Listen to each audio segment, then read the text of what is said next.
여러분 안녕하세요. 지난 한 주간 참 애쓰셨어요. 여러분 저녁마다 여러분들 뵙게 돼서 저도 참 기뻤고 우리가 코로나 바이러스의 상황 중에서도 최선을 다해서 우리 영상으로 이 시간까지 왔습니다. 토요일 저녁인데요.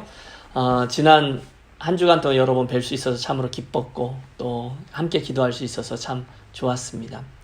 오늘은 마지막 시간으로 마가복음 15장 39절로 9절에 나오는 말씀 우리 함께 대하시고 오늘의 이야기를 좀 시작해 보시죠. 성경을 좀 펼치시고 자막에 나오죠. 우리 마가복음 15장 39절을 함께 읽어보겠습니다. 예수를 향하여 섰던 백부장이 그렇게 숨지심을 보고 이르되 이 사람은 진실로 하나님의 아들이었도다 하더라. 감사합니다. 오늘은 우리가 그 십자가의 방향들 가지고 한번 이야기를 나누려고 합니다. 이 십자가 아래에 있었던 그 백부장이 그렇게 고백을 하잖아요. 진실로 하나님의 아들이었다. 사실 그가 그런 고백을 처음부터 했던 건 아니죠. 바뀐 거예요. 그 십자가 글을 바꾸어 놓았다는 겁니다. 제가 좋아하는 책 중에 설교 때도 한번 언급했는데 한국의 라원기 교수님이라는 분이 계세요. 그분이 이제 다시 보는 십자가라는 책을 통해서 십자가를 향한 7개의 방향들을 이야기하고 있거든요. 그런데 그 의미가 굉장히 깊고 통찰력이 굉장히 귀합니다. 첫 번째 그분이 제시하는 제가 이제 그 틀을 빌려오는 건데 첫 번째 방향은 십자가 아래에서 십자가를 바라보며 비웃는 이들이 보는 아래에서 본 십자가입니다. 두 번째는 저 위에서 십자가를 내려다보고 계신 우리 하나님이 바라보고 계신 십자가입니다. 그리고 세 번째 방향은 예수님의 자리예요. 매달려서 십자가 위에 매달려서 본 십자가의 의미인 것이고요. 네 번째는 주님 옆에 있었던 우리 이번 주간에 이미 살폈던 그 강도의 입장에서 바라본 십자가입니다. 그리고 다섯 번째는 현재 오늘 저와 여러분의 삶 속에서 바라보는 내 속에 그 십자가를 내 안에 가지고 온 거죠. 여기서 바라본 십자가의 의미고 여섯 번째는 예수님께서 종종 말씀하셨던 지고 가면서 매는 섬김의 자리, 지고 가면서 맨 십자가의 의미고 마지막 일곱 번째는 그 십자가가 세상에서 오늘도 선포되어야 된다는 의미에서 세상 속의 십자가입니다. 자, 오늘은 그 십자가를 저와 여러분 인생의 가장 중요한 그 십자가의 의미를 7개의 방향에 따라서 한번 상고해 보겠습니다. 첫 번째 우리가 바라보는 십자가는 말씀드렸죠. 십자가 아래에서 십자가에 매달려 계신 예수님을 바라보며 사람들이 이렇게 저렇게 얘기했던 아래에서 바라본 십자가의 의미입니다. 누가복음 23장에 보면 이렇게 나와 있어요. 백성은 서서 구경하는데 또 관리들은 비웃어 가로되 저가 남은 구원하였으나 만일 저가 그리스도면 자기도 구원할지어다 하고 군인들도 희롱하면서 신포도주를 주며 네가 만일 유대인의 왕이면 내가 너를 구원하리라 하더라 라는 말씀이 있어요. 여러분 지금 예수님이 세상 모든 사람들의 죄값을 지고 십자가에 못 박혀 죽어가고 계십니다. 그런데 바로 그 상황에 십자가 아래에서 모였던 대부분의 구경꾼들은 그 예수님을 비웃고 조롱합니다. 네가 하나님의 아들이라며 한번 내려와봐. 그러면 내가 믿을게. 야, 그렇게 주장하다가 얼토당토했던 이야기하다가 결국 그렇게 죽고 마는구나. 사람들은 죽어가는 예수님을 보고 결단코 마음을 열지 않았습니다. 메시아일지도 몰라. 그러면서 호산나 다윗의 자손이여 우리를 구원하소서 찬송하리로다. 그렇게 외쳤던 이들이 채 며칠 지나지 않아서 그 예수님에 대해서 실망하고 예수님 십자가에 못 박습니다. 비웃고 조롱합니다. 네가 구원자라고? 너나 구원해봐라. 그런데 여러분 오늘도 이 일은 여전히 반복되고 있어요. 오늘도 세상에는 그날 십자가에서 어떤 일이 일어났는지를 모르는 수많은 사람들이 여전히 그 십자가를 비웃습니다.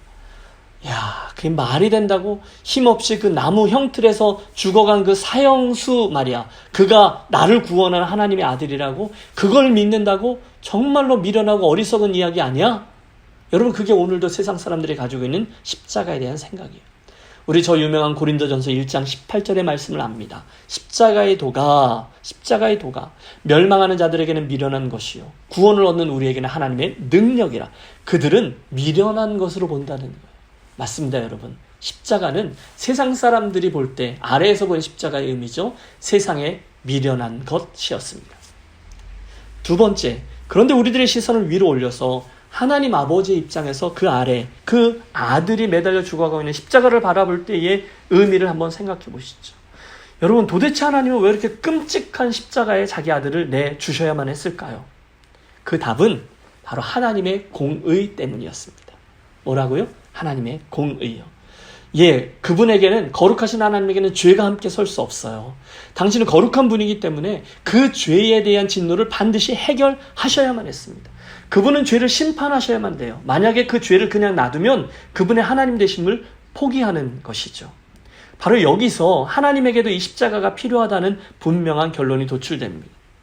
우리는 저 십자가에서 하나님의 유일하신 아들이 우리들의 죄값 때문에 죽어가고 또 끔찍하며 아주 고통스럽게 마침표를 향해서 나아가고 있는 것을 지켜봅니다. 우리 가상칠언 때 얘기했죠. 엘리 엘리 라마 사막다니, 나의 하나님 어찌하여 나를 버리시나이까. 끔찍한 외로움, 절망, 저주, 진노, 하나님으로부터 영원한 소외, 이 모든 것들을 보면서 우리는 야, 저것이 우리 하나님의 심판이구나 라는 끔찍한 심판을 보게 됩니다. 맞아요. 우리 하나님은 거룩한 분이시기 때문에 우리의 죄를 그냥 적당히 넘어갈 수가 없으셨어요. 그래서 십자가가 필요했던 거죠. 여러분, 이런 생각을 해봅니다. 여기 저와 여러분의 죄인됨이 있습니다. 그리고 하나님은 지금 그 진노를 그 죄인됨에 쏟으셔야 돼요. 그래서 그 죄값을 반드시 치러야 돼요. 그런데 하나님께서 지금 그 진노의 잔을 확 쏟아버리려고 하는데 갑자기 멈춰 서십니다. 왜냐하면 거기에 바로 우리 예수님의 십자가, 바로 피 묻은 예수 그리스도의 보혈이 듬뿍 넘치고 있는 예수님의 십자가가 보여지기 때문이죠. 잠시 후에 그 피 묻은 십자가를 보고 우리 하나님께서 우리를 향한 당신의 진노를 돌이키시고 우리를 향해서 용서를 선언하십니다. 내가 너를 용서한다. 내가 내 아들 십자가를 보고 그의 흘린 보혈을 대신 받고 너를 용서하고 너를 용납한다.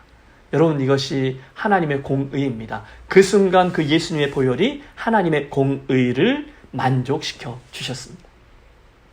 세 번째 십자가의 의미는요, 예수님의 자리예요. 즉, 매달려 계신 예수님께서 그곳에서 바라본 자신의 십자가의 의미입니다. 우리는 이곳에서 우리 하나님의 사랑을 봅니다. 예수님의 사랑이라고도 할 수 있겠죠. 말씀드렸던 대로 우리들의 죄값은 반드시 치러져야 했지 않습니까? 그런데 예수님이 반드시 그 죄값의 치름 때문에 그것에서 끔찍하게 죽어야 한다라는 이야기를 강조하다 보면 우리는 자칫 우리 하나님이 너무너무 무서운 폭군처럼 느낄 때가 있어요. 그런데 그 위험성을 넘어가자는 거죠. 그 다음 이야기가 뭡니까? 하나님은 그것들을 해결하셔야만 하는 공의의 하나님이시지만 동시에 그런 우리들을 그냥 멸하지 않으시고 구원해 내셔야만 하는 사랑의 하나님이셨다는 거죠. 그래서 그분은 나를 구원하기 위해 독생자 예수 그리스도를 십자가에 내어 주셨다는 거예요. 하나님의 사랑이에요. 또한 동시에 이곳에선 성자 예수님, 성자 하나님이신 예수님 그분의 사랑도 봅니다. 하나님이 세상을 이처럼 사랑하사 독생자를 주셨으니, 이해가 되죠? 하나님은, 우리는 십자가에서 당신의 그 독생자를 주신 하나님을 우리가 바라보지만 동시에 예수님 편에서 봐도 우리를 사랑하기 때문에 끝까지 인내하셨다라는 이야기가 성립되죠. 도로시 세이어라는 작가가 예수님은 죽기 위하여 이 세상에 태어났다라고 유명한 말을 썼습니다. 맞아요, 여러분. 예수님은 처음부터 그 십자가의 죽음을 염두에 두고 태어나셨어요. 그리고 그 십자가를 향해서 늘 염두에 두고 하루하루를 사셨어요. 그 길을 위해서 걸어가셨어요. 한 번도 외면하지 않으셨어요. 그만큼 저와 여러분을 사랑해 주셨죠. 존 스토트 목사님이요, 예수님이 마지막에 그 겟세마네 동산에서 기도하실 때 그 이야기를 합니다. 예수님이 그것을 진노의 잔이라고 표현하시면서 이것을 지나가게 하옵소서라고 기도하며 눈물 그리고 핏방울이 될 정도로, 그 땀방울이 핏방울이 될 정도로 진지하게 고민하며 기도했다라는 것을 우리 알고 있습니다. 그때 정말로 그렇게 진노의 잔이라고 표현할 만큼 그 자리가 그렇게 힘든 자리였을까요? 스트레스 때문에 예수님이 그렇게 핏방울까지 흘리면서 기도했을까요? 아니요. 여러분, 물론 육체적으로도 그것은 힘든 상황이죠. 그래서 힘드셨을 거예요. 하지만 그곳에는 정신적인, 그리고 그곳에는 영적인 고통까지도 다 담겨있는 고통이었어요. 그래서 하나님의 진노의 잔, 무시무시한 잔, 너무너무 힘든 것이라고 예수님이 표현한 것이죠. 여러분, 예수님은요, 그날 십자가에 못 박혀 계실 때 잠깐 동안만, 그곳에 매달려 있는 동안만 죄인 노릇을 하신 게 아니에요. 대신에 그분은 그때뿐이 아니라, 당신의 온 전체가 죄덩어리예요. 나의 죄로 똘똘 뭉쳐져 있는 죄 덩어리로 그 십자가에 못 박혀 있으셨어요. 얼마나 힘든 곳입니까? 다 하나님의 진노를 받으면서 그것에 끝까지 머무셨어요. 도망치지 않으셨어요. 오해하지 마십시오. 예수께서 십자가에 못 박혀 고통하실 때 예수님이 그 밑으로 내려오지 못했던 이유는 못 박혀져 있는 못 때문이 아니었어요. 내려와봐라. 그럼 내가 믿어주리라. 사람들이 이렇게 놀릴 때 예수님은 끝까지 인내하셨어요. 또 그 밑에서 군병들에게 처음에 잡혀오실 때 힘이 없어서 그냥 어떻게 할 수 없어서 잡혀오셨던 것이 아니셨어요. 대신에 그분은 이 모든 것들을 허락하셨어요. 그리고 담담히 그 모든 일이 당신에게 일어날 수 있도록 십자가에서 끝까지 버틸 수 있도록 당신은 그곳에서 그냥 머물러 계셨어요. 왜? 사랑 때문이라는 거예요. 하나님의 진노와 죄값을 처리할 수 있는 방법은 그 사랑, 십자가밖에 없었기 때문입니다. 그러므로 예수님을 그날 십자가에 못 박아 놓은 것은 못이 아니라 나를 향한 당신의 사랑이었어요. 그 사랑 때문에 예수님은 끝까지 그곳에 머물러 계셨던 것이죠. 자, 이어서 네 번째 십자가의 의미는 마지막 그 십자가의 방향은요. 마지막 순간에 구원의 은혜를 입었던 예수님 옆에 있었던 그 강도의 자리에서 바라본 십자가입니다. 우리 엊그제 수요일에 그 이야기를 이미 충분히 다루었어요. 그래서 더 자세히 다루지는 않겠습니다. 그 의미는요. 그 강도의 자리에서 볼 때 예수님의 십자가는 그 자기 자신을 향한 우리 하나님의 은혜입니다. 여러분 이해가 되십니까? 그날 그 강도가 자기의 구원을 위해서 예수님에게 무엇을 해준 것은 전혀 없어요. 그럼에도 불구하고 그가 주님을 향해서 고개를 돌리고 겸손한 마음을 품으며 그분의 은혜를 구했을 때에 주님은 아무런 대가 없이 그의 죄인된 자리와 우리 예수님의 이 십자가 자리를 바꾸어 주셨습니다. 순간 그 강도의 죄는 예수님에게 전이 됐고 그 예수님의 의가 그 강도에게 전이 되었어요. 그래서 그가 의인이 되었던 것이죠. 예수님이 죄인이 되고 강도는 깨끗함을 얻었습니다. 이것이 하나님의 은혜라는 거예요. 그 십자가 옆에 있던 강도의 입장, 그러니까 저와 여러분의 입장이죠. 이 바라본 예수님의 십자가의 의미는 하나님의 나를 향한 은혜를 상징합니다. 자, 다섯 번째 십자가는 내 속에 그 십자가를 담는 거죠. 예수님의 모든 이야기를 들은 저와 여러분이 예수님 그 십자가를 우리 마음속에 담았다라고 생각해 보세요. 그러면 이것이 무슨 의미를 화할까요? 틀림없습니다. 그것은 자기 부인입니다. 나 자신을 부인하는 거예요. 엄청난 충격을 가져다 주는 거죠. 그리고 내 안에 예수님의 십자가 깨달아지는 순간에 변화가 일어납니다. 물론 감사죠. 감격이 있죠. 또 내 안에 변화로 목매임이기도 하고요. 또 새로운 헌신의 제 다짐이기도 합니다. 이 모든 것들이 저는 자기 부인의 순간이라고 생각해요. 갈라디아서에서 사도 바울이 유명한 말씀하죠. 내가 그리스도와 함께 십자가에 못 박혔나니 그런즉 이제 내 안에 내가 산 것이 아니요 내 안에 그리스도께서 사신 것이라 이렇게 말씀하죠. 이제 예수님의 십자가의 복음을 안 이는 그 십자가의 의미를 알기 때문에 이제는 내 뜻대로가 아니라 이제는 나는 죽고 예수님 당신의 뜻이 살아야 합니다라고 주님의 뜻대로 살아가려고 애를 씁니다. 이게 자기 부인이라는 거예요. 토저 목사님은 말씀합니다. 십자가는 죽음에 대한 상징이다. 로마 시대에 자기 십자가를 지고 걸어가는 사람은 이미 친척과 가족과 동료들에게 작별 인사를 다 마친 사람이다. 그는 이제 자기가 다시금 돌아올 수 없다는 것을 알고 있다. 그 사람의 목숨은 끝났다. 그는 마지막을 향해 가는 사람이다. 십자가는 조금의 양보도 없고 수정할 수도 없고 인정도 없다. 십자가는 사람을 죽인다. 그리고 하나님은 그 사람을 죽여 없애심으로 구원하신다. 그리고 새 생명으로 다시 일으키신다. 여러분 굉장한 통찰력 아닙니까? 우리 예수님의 십자가는요. 앞에서부터 살폈어요. 세상에 미련한 것이고요. 하나님의 공의를 보여주고요. 그분의 사랑을 뜻하고요. 그분의 은혜를 보여주며 그것을 지나 이제는 우리들의 온전한 자기 부인을 요구하며 다가옵니다. 여러분 어떠세요? 여러분은 저 사람 예수 믿고 변했어라는 이야기 들어보셨어요? 그게 정상이라는 거예요. 나를 부인하는 거예요. 혹시 오늘 저와 여러분이 예수를 믿었음에도 불구하고 더 이상 아무런 변화가 없고 생의 변화도 없고 내 생의 이유도 변하지 않았다면 내 삶을 판단하는 어떤 가치 판단의 기준이나 또 그 모든 것들을 결정하는 기준이 하나도 바뀌지 않았다면 다시금 돌이켜 보시기를 바랍니다. 십자가는 우리로 자기 부인의 자리로 초대합니다. 나는 이제 나를 위해서가 아니라 주님이 기뻐하시는 것을 위해서 살아가는 존재가 되어야 되는 것이 맞습니다. 자, 십자가에 대한 여섯 번째 방향은요. 지고 가면서 본 십자가예요. 여러분 그 십자가를 이제 내가 여러분 찬송가에도 그런 거 있잖아요. 십자가를 내 가지고 주를 따라가도다. 그때 그는 그 찬송 속에서 섬김, 헌신을 이야기합니다. 그게 맞아요.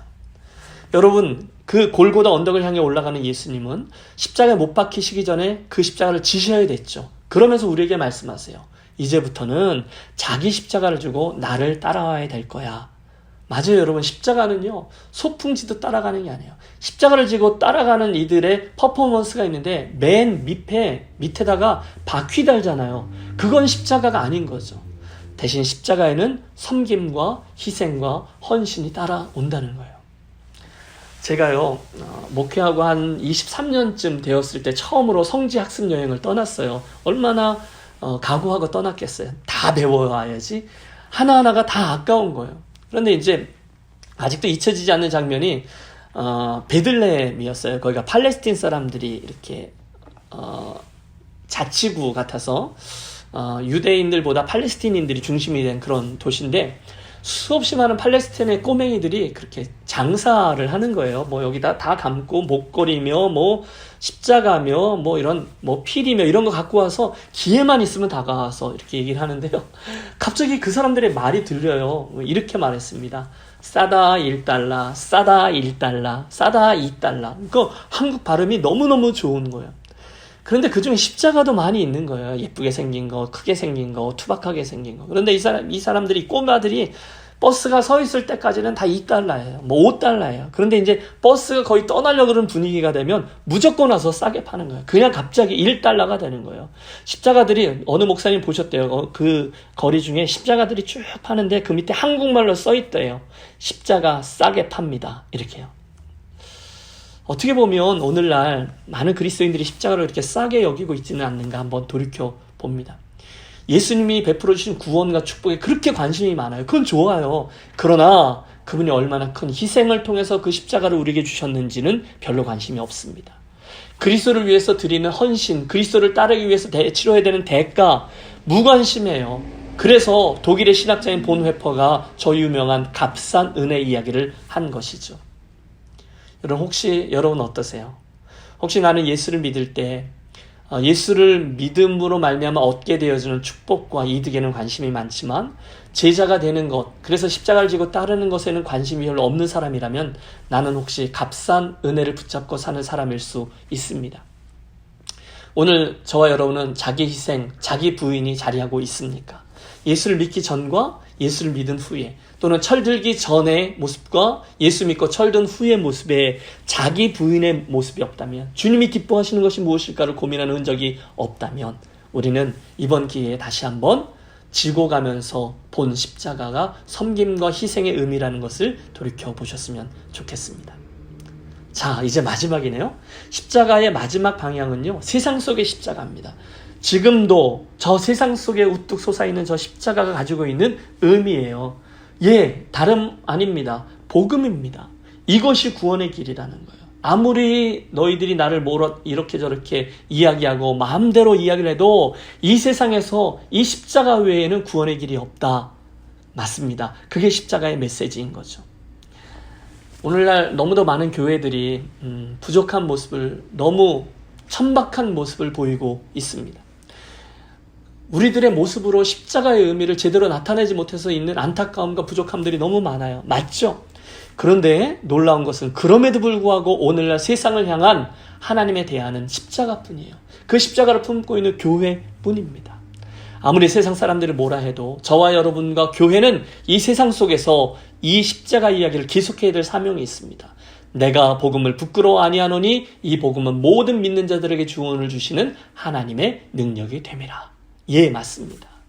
그 일을 위해 교회는, 그 일을 위해 성도는 오늘도 세상 속에서 예수 그리스도의 십자가를 외치고 또 선포합니다. 이게 사명이라는 거죠. 정리하겠습니다. 오늘 저와 여러분은 고난주간의 마지막 날 예수님의 십자가 가지고 있는 이 풍성한 의미들을 다 상고해 보았습니다. 총정리예요. 아래에서 바라본 십자가는 뭐라고요? 세상 사람들이 바라보는 십자가는 이 세상에 미련한 것입니다. 또 저 위에 하나님의 입장에서 바라보는 저 아래의 십자가는 하나님의 공의를 이야기해 줍니다. 세 번째는 그곳에 매달려 있는 예수님의 입장에서 본 십자가의 의미는 저와 여러분을 향한 그분의 사랑을 의미합니다. 또 예수님 옆에 있는 강도의 입장, 죄인된 입장에서 바라보는 예수님의 십자가는 그분의 하나님의 은혜를 의미합니다. 예, 그 십자가를 우리 안으로 가지고 오셔서 내 안에 담았을 때 십자가는 저와 여러분의 자기 부인을 의미합니다. 더 이상 내가 아니라 예수님 이렇게 되는 거죠. 그 다음에 뭐였죠? 지고 가는 십자가네요. 지고 가면서 바라본 예수님의 십자가는 자기 희생과 자기 부인 그리고 섬김 그리고 헌신을 의미하네요. 예수님을 제대로 믿기 위해 치르는 대가를 말합니다. 그리고 마지막 세상 속에 있는 십자가는요. 오늘도 이 십자가만이, 이 복음만이 모든 사람들을 구원할 수 있는 하나님의 유일한 방법이다. 우리들의 사명을 생각하게 해줍니다. 축복합니다, 여러분. 이번 고난주간에 우리들의 인생에 있는 가장 귀중한 이 예수님의 십자가 메시지를 잘 듣고 담고 또 묵상하고 또 은혜 받으셔서 다음 주부터 또 새롭게 시작되는 우리들의 인생의 여정에 예수 그리스도의 십자가의 은혜를 분명히 붙잡고 그것을 십자가만을 자랑하며 살아나가는 사도 바울의 후예 그리고 예수님을 따르는 제자들이 되시기를 주의 이름으로 축원합니다. 우리 한번 기도하겠습니다. 하나님 아버지, 오늘 우리가 함께 들었던 십자가의 7가지 방향과 그 각각의 의미들이 우리들의 그 삶과 믿음의 여정에서 분명히 자리하게 하여 주시고 남겨진 인생 예수 그리스도의 이 놀라운 십자가를 그 십자가만을 자랑하며 살아가는 우리 유니온 가족들만 되게 하여 주시옵소서. 부활을 향하여 나아가는 우리 사랑하는 한 분 한 분 또 한 가족 한 가족 모두에게 주님의 은혜와 평강과 그리고 십자가의 깊은 의미가 묵상되어지는 이 밤 되게 하여 주옵소서.